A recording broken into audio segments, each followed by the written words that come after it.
பட்ட பகல், உச்சி வெயில், சூரியன் உக்கிரமா இருந்தாரு. குறைஞ்ச தண்ணி இருந்த ஒரு ஆத்துல மாமியாரும் மருமகளும் சேர்ந்து தவக்களைய தேடிக்கிட்டு இருந்தாங்க தண்ணில. அத்த, இந்த வெயில்ல தவளைய தேடுறது அவசியமா? ரொம்ப அவசரம் மருமகளே. தவக்கலை கல்யாணம் பண்ணணும்னா அதுக்கு தவக்கலை வேணும் இல்லையா? தண்ணி பஞ்சம் போகிறதுக்கு தவளைக்கு கல்யாணம் பண்ணா சரியா போயிடுமா? தவளைக்கும் கல்யாணத்தை பண்ணா சோன்னு மழை பெய்யும்.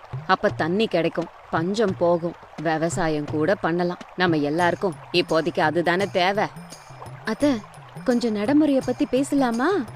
நடக்கிற முறைய பத்தி அப்புறம் சொல்லி கொடு மருமகளே. முதல்ல தவக்கலைய தேடு. தவக்கலை கிடைச்சாதான் இங்க இருந்து நம்மளால வீட்டுக்கு போக முடியும். இல்ல இங்கேயே தான் இருக்கணும். தவக்கலை இருக்கணும்ல குடிக்கிறதுக்கு. ஏற்கனவே இந்த ஆத்துல கொஞ்சமா தான் தண்ணியே இருக்கு. அதுல ஒரு தவக்கலை கூட கண்ணுல மாட்டல. வாங்க அத்த, நம்ம ஊருக்கு போயிடலாம். சொல்றத கேளுங்க அத்த. மருமகளே, எப்படியும் நம்ம தவக்கலைய புடிச்சிட்டு தான் போனோம். இல்லனா ஊர்க்காரங்க முன்னாடி என் மானம் போயிடும்.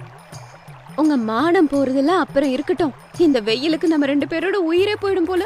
புத்திசாலி முதல்ல உயிரை பத்தி மட்டும்தான் அத்தை யோசிப்பா. மயக்கம் போட்டா இங்க இருக்கிற தர்ம ஆஸ்பத்திரிக்கு நானே தூக்கிட்டு போறேன்டிமா. முதல்ல தவக்கலைய தேடு. அதுங்களுக்கு கல்யாணத்தை பண்ணணும். அப்ப நமக்கு மழை பெய்யும், நம்மளோட தண்ணி பஞ்சமும் போயிடும் அப்படின்னு மாமியாரும் மருமகளும் பேசிக்கிட்டு இருக்கும்போது ரங்கையா சந்திரையா அப்படின்னு 2 பேரு கட்டையை எடுத்துக்கிட்டு மாமியார் மருமக கிட்ட வந்தாங்க. அவங்கள பார்த்து முறைச்சு, யாருமா நீங்க? எங்க ஊர் ஆத்தங்கரையில என்ன பண்றீங்க? இந்த தண்ணி நாங்க குடிக்கிற தண்ணி. இதுல 2 பேரும் ஒரு மார்க்கமா உக்காந்துக்கிட்டு இருக்கீங்களா? ஐயா, நீங்க நினைக்கிற மாதிரி ஒண்ணு இல்லைங்க. 2 தவக்கலை கிடைக்குமான்னு இறங்கி பாக்குறோம். உங்களுக்கு கிடைச்சா 2 தவக்கலைய புடிச்சு தாங்க ஐயா. என்ன முட்டாள்களா நீங்க? தவக்கலை ஆத்துல எப்படி இருக்கும்? வேற எங்க இருக்குங்க? தண்ணி எங்க இருக்கோ அங்க இருக்கும். இத தண்ணின்னு தானையா சொல்லுவாங்க. அதான் இங்க வந்து தேடிக்கிட்டு இருக்கோம் அப்படின்னு சாரதா சொன்னதும் சந்திரனுக்கு கோபம் வந்துருச்சு. கோபமா, பார்த்தது போதும், கிளம்புங்க. தவலையும் இல்ல ஒண்ணும் இல்ல. எந்த காலத்து மனுஷங்களோ இவங்க. தவக்கலைக்கு கல்யாணமா? கிளம்புங்க அப்படின்னு மிரட்டின உடனேயே சாரதாவும் அனாமிகாவும் தண்ணில இருந்து வெளியில வந்து ரொம்ப சோகமா அவங்களோட ஊருக்கு திரும்ப போனாங்க. இப்ப ஊருக்கு போய் நம்ம ஊர் மக்கள் கிட்ட என்னத்த சொல்ல? தண்ணி பஞ்சம் எல்லா இடத்துலயும் இருக்கிறதுனால தண்ணி இல்ல, அதுல தவக்கலையும் இல்லன்னு தான் சொல்லணும். இப்படி எல்லாம் நடந்தா நம்மளோட தப்பு ஒண்ணும் இல்லையே. இதுக்கு நம்ம என்ன செய்யறதாத்த? உள்ளத உள்ளபடி சொல்றது நல்லதுன்னு எனக்கு தோணுது. சரி வா, அந்த ஊர் தலைவர் சுசீலா கிட்ட நீ தான் பேசணும். அதுகிட்ட எனக்கு பேச்சே வராது. ஐயோ, அவங்க கிட்ட எனக்கும் பேச்சு வராதே அப்படின்னு மாமியாரும் மருமகளும் பேசிக்கிட்டே ஊருக்கு வந்தாங்க. சுசீலாவை வந்து பார்த்தாங்க.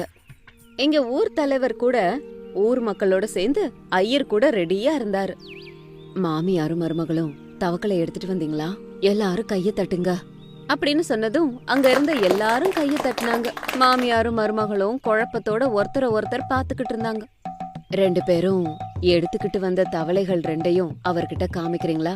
நீங்க மந்திரத்தை சொல்லுங்க ஐயரே, கல்யாணத்தை முடிச்சிடலாம். தவக்கலையா? தண்ணி பஞ்சத்தோட தவக்கலை பஞ்சமும் வந்துருச்சுமா. 10 கிலோமீட்டர் தூரத்துல இருந்த ஊர்ல ஒரு சின்ன ஆறு இருக்கேன்னு அங்க போனோம். தேடி களைச்சு போயிருந்தோம். ஒரு தவளை கூட அதுல கிடைக்கல. ஆமா பண்ணையாரம்மா, ஒரு தவக்கலை கூட கிடைக்கல. இப்போ என்ன பண்றது அனாமிகா? பெரியவங்க நீங்க தான் என்ன பண்றதுன்னு சொல்லணும் அப்படின்னு சொன்னதும் அங்க இருந்த ஊர் மக்கள் எல்லாரும் அங்க நிக்கிறதுல அவசியம் இல்லைன்னு போயிட்டாங்க. இப்படியே நாட்கள் போயிட்டே இருந்தது. ஒரு நாள் ஏழை பொண்ணு அனாமிகா தலையில தண்ணியை எடுத்துக்கிட்டு காட்டு வழியா வீட்டுக்கு வந்துகிட்டு இருந்தா. வழியில ஒரு இடத்துல மண்பானைய வச்சுக்கிட்டு பரபரப்பா நடந்து வந்துகிட்டு இருந்த காவேரி அனாமிகாவை பார்த்தா. அனாமிகா, கொஞ்சம் நில்லுடிமா அப்படின்னு சொன்னதும் அனாமிகா அவ பேச்ச கேட்டு உடனே நின்னுட்டா. என்னாச்சு காவேரி அக்கா? ஏன் இவ்ளோ டென்ஷனா இருக்க? யாரோ சாமியாருன்னு நினைக்கிறேம்மா. பாவம், தாகம்ங்கிறாரு. எங்க இருக்காரு காவேரி அக்கா? வாங்க போலாம். அதோ அங்க இருக்கிற மரத்தடியில விழுந்து கிடக்குறாருமா. தாகம்ங்கிறாரு. எப்படியும் நீ வீட்டுக்கு தானே போற, கொஞ்சம் அந்த சாமியாருக்கு தண்ணி கொடுத்துட்டு புண்ணியம் கட்டிக்கோடிமா. கண்டிப்பா காவேரி அக்கா, நான் அவருக்கு தண்ணிய கொடுத்துட்டு போறேன். நீ போய் தண்ணி எடுப்போம் அப்படின்னு சொல்லிட்டு அனாமிகா அங்க இருந்து வேகமா நடந்து போனா. காவேரி சொன்ன மாதிரியே அந்த மரத்தடியில ஒரு சாமியார் படுத்து கிடந்தாரு. அனாமிகாக்கு என்ன பண்றதுன்னு தெரியல. அந்த சாமியாருக்கு கொஞ்சம் தண்ணிய கொடுத்தா.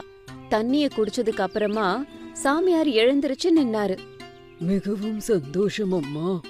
அப்படின்னு சொல்லும்போது தண்ணி குடத்தோட சாரதா கூட அந்த இடத்துக்கு வந்தாங்க.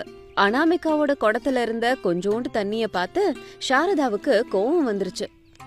சாமியாரே, நான் இப்படி சொல்றேன்னு நீங்க ஒண்ணு தப்பா எடுத்துக்காதீங்க. ஊரே தண்ணி பஞ்சத்துல செத்துக்கிட்டு இருக்கும்போது ஒரு சாமியாருக்கு அரை குடம் தண்ணி தேவையா? குழந்தைங்களும் நம்மளும் இப்ப எதை குடிக்க போறோம்? ஐயோ அத்தை, ஆபத்துல இருக்கிறவங்களுக்கு நம்மளால முடிஞ்சதை செஞ்சு உதவணும். இத நீங்க தானே சொன்னீங்க. இப்ப என்ன அத்தை, நீங்களே இப்படி பேசுறீங்க? மருமகளே, நான் தான் சொன்னேன். ஆனா அந்த நேரத்துல நம்ம நிலைமை இப்படி ஒன்னும் இல்லையே. இப்ப நமக்கு தண்ணி பஞ்சம், எல்லாத்துலயும் பஞ்சம். இந்த வெயில் காலத்துல நம்ம எந்த நிலைமையில இருக்கோம்னு தெரியுது இல்லையா? நம்ம கிட்ட என்ன மாய ஃப்ரிட்ஜ், மாய குடம் ஏதாவது இருக்கா? ஒரு சொட்டு தண்ணி விழுந்ததும் தண்ணி அருவியா கொட்டுறதுக்கு. சரி விடுங்க அத்தை, நான் மறுபடியும் போய் குடம் ஃபுல்லா தண்ணிய பிடிச்சுக்கிட்டு வரேன். நீங்க வீட்டுக்கு போங்க. சொன்னதும் சாரதா அங்க இருந்து போயிட்டாங்க. மன்னிச்சிருங்க சாமி, ஊர்ல ஏற்பட்ட பஞ்சத்தினாலதான் அத்தை இப்படி எல்லாம் பேசிட்டாங்க. அது தவிர உங்க மேல எந்த கோபமும் இல்ல, என் மேல இருக்க அன்பால. மறுபடியும் நான் தானே வெயில்ல போனோம், அதனாலதான் அப்படி சொன்னாங்க. விடுங்க. எனக்கு எந்தவித கோபமும் இல்லையம்மா. இதற்கு முன் உன்னுடைய அத்தை பேச்சுவார்த்தையில் மாய குடமோ மாய ஃப்ரிட்ஜோ இருந்திருந்தால் அதில் சிறிய அளவு தண்ணீரை ஊற்றினால் போதும், நமக்கு அளவில்லாத தண்ணீர் கிடைக்கும் என்று சொன்னார்கள் அல்லவா? ஆமா சுவாமி. நீங்கள் எதிர்கொண்டிருக்கும் தண்ணீர் பஞ்சம் உச்சஸ்தாயில் இருக்கிறதுன்னு எனக்கும் தெரியும். நான் உனக்கு இப்பொழுது ஒரு மாய ஃப்ரிட்ஜை அளிக்கிறேன். அதில் ஒரு குவளை தண்ணீர் ஊற்றினால் போதும், உங்களுக்கு தேவையான தண்ணீர் கிடைக்கும். நல்ல மனதுடன் மற்றவரின் தாகத்தையும் தணியுங்கள். அப்படின்னு சொன்னதும் அனாமிகா ரொம்ப சந்தோஷப்பட்டா. சுவாமிஜி கண்ணை மூடிக்கிட்டு மந்திரம் போட்டாரு. ஒரு மாய ஃப்ரிட்ஜ் அவர் முன்னாடி வந்து பிரத்யட்சையாச்சு. சாமியார் கண்ணை திறந்து அந்த மாய ஃப்ரிட்ஜ பார்த்தாரு.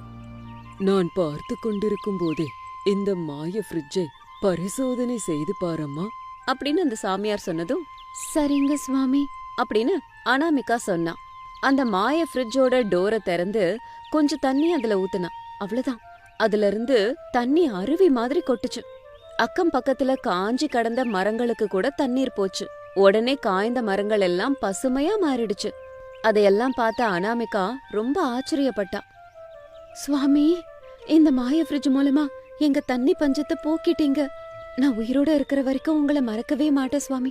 உங்களுக்கு கோயில் கட்டி பூஜை கூட பண்றோம். எனக்கு அதெல்லாம் வேண்டாம் அம்மா. தாகம் என்று யார் வந்தாலும் அவர்களுக்கு சிறிது தண்ணீர் கொடுங்கள், அதுவே போதும் அம்மா. செய்த பாவங்களுக்கெல்லாம் விமோச்சனமும் கிடைக்கும். கண்டிப்பா சுவாமி அப்படின்னு சொன்னதும் சுவாமிஜி அங்க இருந்து போயிட்டாரு. அனாமிகா சந்தோஷப்பட்டு ரொம்ப லைட் வெயிட்டா இருந்த அந்த மாய ஃப்ரிட்ஜ தலையில வச்சுட்டு போனா. வீட்டுக்கிட்ட இருந்த சாரதா, பிரசாத், ரமேஷ், குழந்தைங்க எல்லாரும் அனாமிகா கொண்டு வந்த அந்த ஃப்ரிட்ஜ பார்த்தாங்க. ஆச்சரியப்பட்டாங்க. மருமகளே, இந்த ஃப்ரிட்ஜ் ஏது? அத்த, இது மாய ஃப்ரிட்ஜ். அவரோட தண்ணி தாகத்தை நம்ம போக்கணும்ல, அதுக்கு அந்த சுவாமி இந்த மாய ஃப்ரிட்ஜ எனக்கு தந்திருக்காரு. இத வச்சு நம்ம என்ன பண்றது மருமகளே? தண்ணீர் பஞ்சம் இருக்குல்ல, அதுல இருந்து நம்ம வெளி வரலாம், ஊர் மக்களை கூட காப்பாத்தலாம்னு சொன்னாரு. அது எப்படி அனாமிகா? இந்த ஒரு ஃப்ரிட்ஜ் மூலமா ஊர் மொத்தமும் இருக்கிற தண்ணி பஞ்சத்தை எப்படி போக்குறது? இது மாய ஃப்ரிட்ஜுங்க. ஒரு கிளாஸ் தண்ணிய ஃப்ரிட்ஜ்ல ஊத்தினா போதும், தண்ணி அருவி மாதிரி வெளியே வரும். அந்த தண்ணி ரொம்ப சுத்தமானது. அந்த தண்ணிய குடிச்சா எந்த பிரச்சனையும் வராது. கை கால் வலி, மூட்டு வலி எதுவுமே வராது. ஒரு விதத்துல சொல்லணும்னா இந்த மாய ஃப்ரிட்ஜ் நம்ம சஞ்சீவி மலை. அப்படின்னா இது கெட்டு போகாம நம்ம கண்ணுக்கு கண்ணா பாத்துக்கணும். ஆமா அண்ணா. அம்மா, கொஞ்சம் அந்த தண்ணிய காட்டுறீங்களா? ஆமா மருமகளே, எனக்கு கூட பாக்கணும் அத. அப்படின்னா போய் ஒரு கிளாஸ் ஃபுல்லா தண்ணிய கொண்டு வாங்க அத்தை அப்படின்னு அனாமிகா சொன்னதும் சாரதா அங்க இருந்து உள்ள போய் ஒரு டம்ளர் நிறைய தண்ணிய கொண்டு வந்து அனாமிகா கிட்ட கொடுத்தாங்க. அனாமிகா அத ஃப்ரிட்ஜ திறந்து அதுல ஊத்தினா. அவ்வளவுதான், அந்த ஃப்ரிட்ஜ்ல இருந்து தண்ணி அருவி மாதிரி மறுபடியும் கொட்டுச்சு. அத பார்த்து குழந்தைங்க ஹரிஷ், பவ்யா பயங்கர சந்தோஷப்பட்டாங்க. வழியெல்லாம் வழிஞ்சோடுற தண்ணிய பார்த்துட்டு ஊர் மக்கள் சந்தோஷமா அதை பிடிச்சாங்க. இப்படி ஒரு சுவாமிஜியோட மகிமை காரணமா, அனாமிகா செஞ்ச உதவியின் காரணமா அந்த ஊர்ல இருந்த தண்ணி பஞ்சம் போச்சு. அதுக்கு காரணம் அனாமிகாவோட கருணை மனசு. இது இன்னைக்கு ஸ்டோரி. இதே மாதிரி இன்னொரு ஸ்டோரியோட உங்களை மறுபடியும் மீட் பண்றேன். அது வரைக்கும் பாய் பாய்.